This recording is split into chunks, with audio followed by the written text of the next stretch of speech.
Hey guys, next I'm going to show you how to change the brake pads on Guinevere, my 2003 Toyota Sequoia. This is an all-wheel drive vehicle and I'm going to be doing the back first.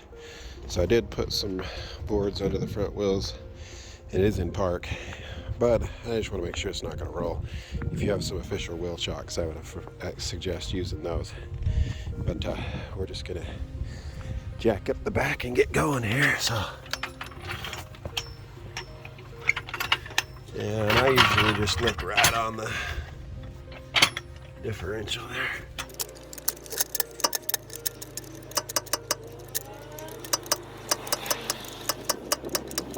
And we don't need it to be very high, just so the back's off the ground. Now if you happen to have one of these toys, that's ideal, but if you don't, you may want to loosen your lug nuts before you take it off the ground. And you're 21 on here.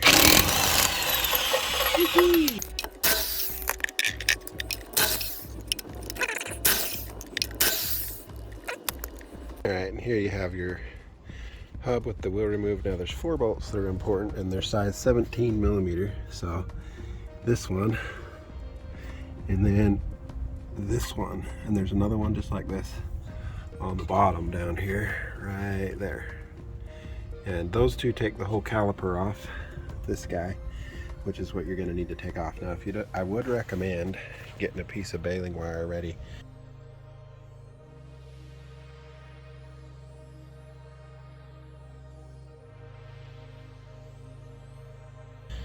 Up in here somewhere, so you can hang this caliper up on it so you don't damage your brake lines while you're messing around. So what I did is I just ran a piece of baling wire through the frame right here and just twisting it up because I got the bottom bolt out already. Next I'm going to grab that top bolt right there. And it's not quite hand loose yet. 17 on there. Loosen that guy up.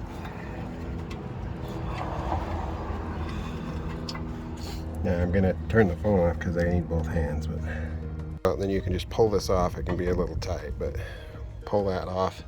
Then you can see you got the brake line right here. I would not recommend letting it hang on the brake line. Use your wire to hold it up. Now before you take those bolts all the way out, you're gonna want to take these two out and get this portion of the caliper taken apart. Now if you have an extension, you may want to take that off so you get all the torque on these, because these two can be pretty darn tight. Just get those good and loose so you can take them all the way off later. You're going to want to grease them up anyways. Then you can go ahead and remove these other bolts.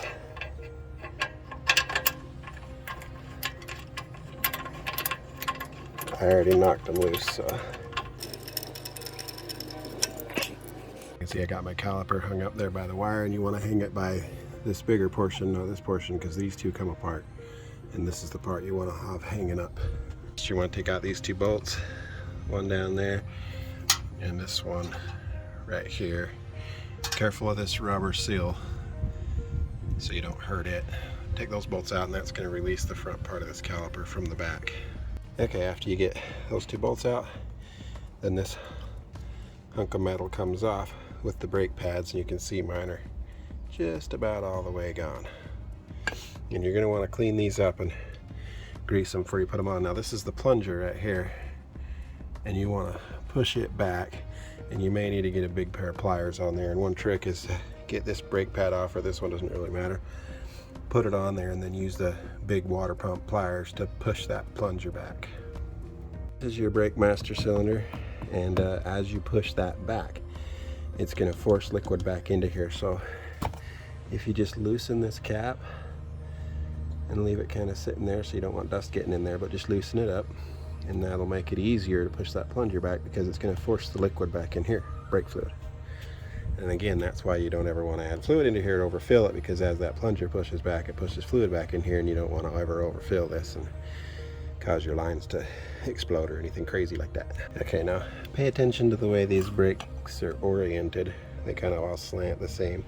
You want to put the new pads in there the same way, because these just push out now.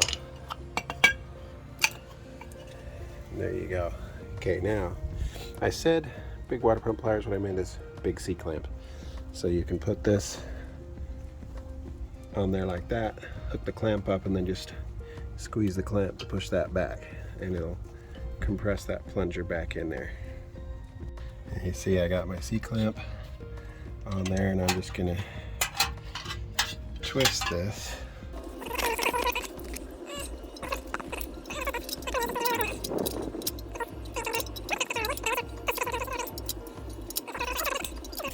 See, it's all the way, almost all the way flat. Just go all the way. I'm up against my wires, that's probably good enough. And see, now that I took the clamp off, see this plunger is now all the way back inside there, which is what we want. Okay, now I just took a rag and I cleaned up these slider bolts. Looked in there, knocked out any big pieces of grease or anything that was in my way. And you notice these bolts don't have threads down here because they slide right here. And that is to allow the brakes to wear, the pads to wear. So I'll clean those up, and then if you get some of this from your local parts store when you get your pads, then that's for greasing up them bolts. Okay, this is the lubricant to use in any of them that say brake lubricant you can use, and also this is the recommended places where you should apply the lubricant on the disc brakes. I only did the sliders in this video, but I'm just showing this illustration so that you can see where you should actually apply it. You take your new pads again, you orient them the same with that curve, and what you're going to do is you're just going to line it up and slide it in. Now this one I may have to do from the other side. Put it that way. You get those little ears in those little slots, and you kind of have to do them both at the exact same, you can't do one side and the other. They have to start the same before they slide in there right. It's a bit of a pain, but keep trying, eventually you'll get it. So then open this up, stick some grease on here before you put them in. You're gonna put this guy back up where he was, and when you get to where the bolt goes, watch that little rubber piece as it goes against that hole. Make sure it lines up and it's not squished so the bolt can't go in. Make it so the bolt can go in. Here's my bolts ready. Just get it all the way around. Be pretty liberal with it. Alright, once you get these two bolts in, just get them hand tight. Then it's time to undo your baling wire and put the caliper back over here. Now if you'd squeezed it back all the way, you can see once even the new thick pads are in there, we should have plenty of room to slip that on.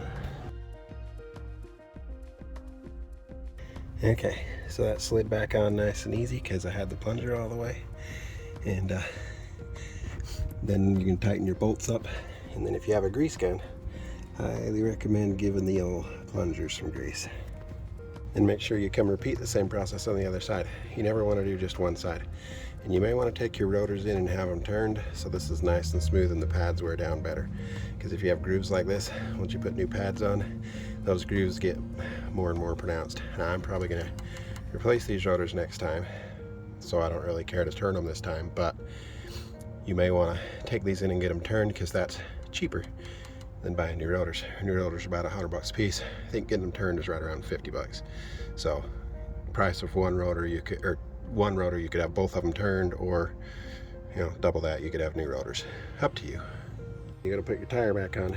You're gonna want to get some of this stuff, anti-seize, and put it on the threads. Now you just want a little bit on the threads on each one. You can overdo it really easy.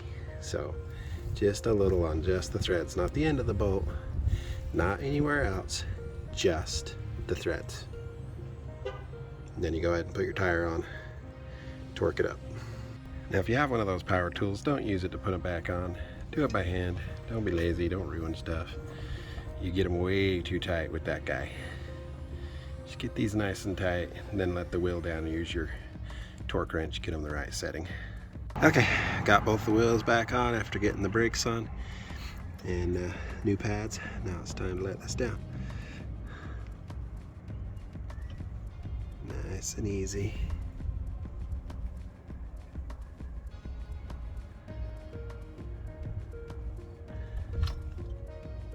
go.